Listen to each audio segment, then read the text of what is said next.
एक सरल रेखा पर चलने वाले प्रकाश को कहते हैं। ऑप्शन दिया है प्रकाश की किरण, किरण पुंज, समांतर किरण पुंज या अपसारी किरण पुंज। तो एक सरल रेखा पर चलने वाले प्रकाश को हम कहते हैं प्रकाश की किरण। तो इसका सही आंसर है प्रकाश की किरण। किरण पुंज कितने प्रकार के होते हैं? ऑप्शन दिया है 1, 2, 3 या फिर 4। तो इसका सही आंसर होगा 3, क्योंकि आप जानते हैं, आप क्लास 10th में पढ़ भी चुके हैं कि किरण पुंज 3 प्रकार के होते हैं: अपसारी, समांतर, अभिसारी। प्रकाश के परावर्तन के कितने नियम हैं? ऑप्शन दिया है 1, 2, 3 या फिर 4। तो आप जानते हैं कि प्रकाश के परावर्तन के 2 नियम हैं।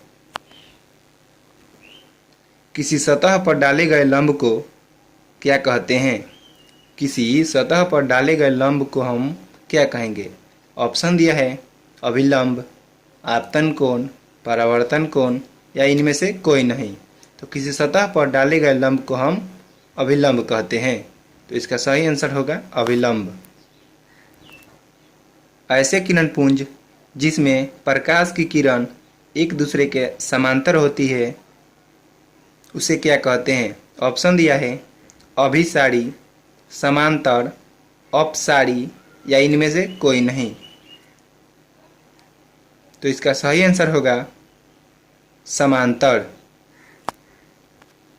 ऐसे किरण पुंज जिसमें प्रकाश की किरण एक बिंदु पर आकर मिलती है उसे क्या कहते हैं? एक बिंदु पर आकर मिलती है, उसके लिए ऑप्शन दिया है समांतर, अभिसारी, अपसारी या फिर इनमें से कोई नहीं। तो ऐसे किरण पुंज जिसमें प्रकाश की किरण एक बिंदु पर आकर मिलती है उसे हम कहते हैं अभिसारी। तो इसका सही आंसर होगा अभिसारी। दर्पण कितने प्रकार के होते हैं? ऑप्शन दिया है 2, 3, 4, 5। तो इसका सही आंसर होगा 2, जो कि आप देख सकते हैं समतल दर्पण और गोलीय दर्पण। अब यदि आपसे पूछ दिया जाए कि गोलीय दर्पण कितने प्रकार के होते हैं, तो गोलीय दर्पण भी 2 प्रकार के होते हैं, उत्तल और अवतल। और समतल दर्पण का कोई प्रकार नहीं होता है।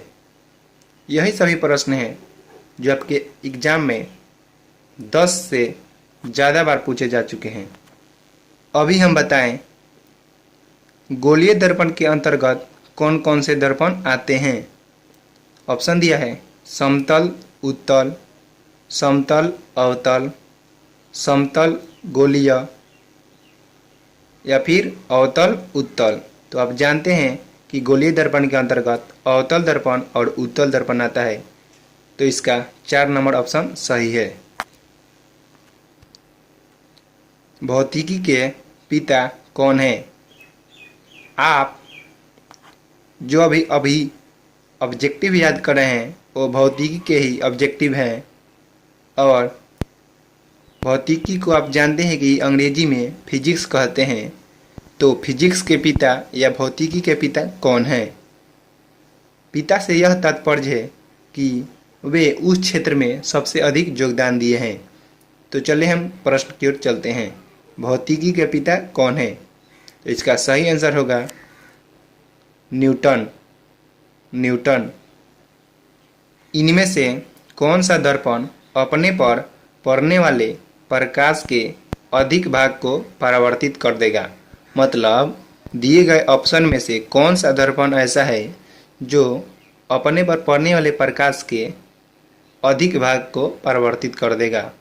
समतल दर्पण, उत्तल दर्पण, अवतल दर्पण या फिर इनमें से कोई नहीं। तो इसका सही आंसर होगा समतल दर्पण। परावर्तित किरण और अभिलंब के बीच बना कोण क्या कहलाता है?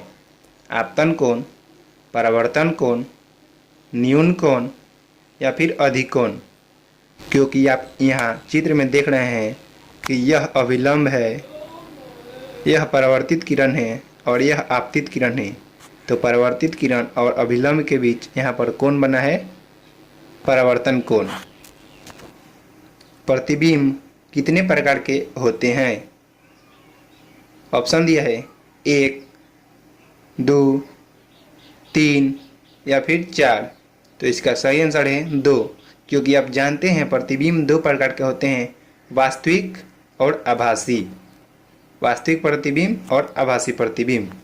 अभी अभी आपने ऑब्जेक्टिव में याद किया कि भौतिकी के पिता कौन है, तो वहाँ पर हमने न्यूटन बताया। अभी आधुनिक भौतिकी के पिता कौन है? तो ऑप्शन दिया है अरस्तु, पास्कल, अल्बर्ट आइंस्टाइन या यूक्लिड। तो इसका सही आंसर होगा Albert Einstein. Albert Einstein Germany के थे। इनका जन्म 1879 और मृत्यु 1955 में हुआ था। यह भौतिकी के क्षेत्र में बहुत ज़्यादा योगदान दिए हैं। यही सभी प्रश्न आपके एग्जाम में सबसे अधिक बार पूछे गए हैं। यदि आपको पसंद आए तो लाइक, शेयर, सब्सक्राइब अवश्य करें। अपने दोस्तों के पास भी शेयर करें, जिसके आपके दोस्त भी इसका लाभ उठा सकें। सब्सक्राइब करें सरस्वती क्लासेस चैनल को और बेल आइकन दबा लें, जिसके कारण कोई भी वीडियो अपलोड हो तो सबसे पहले आपको मिले।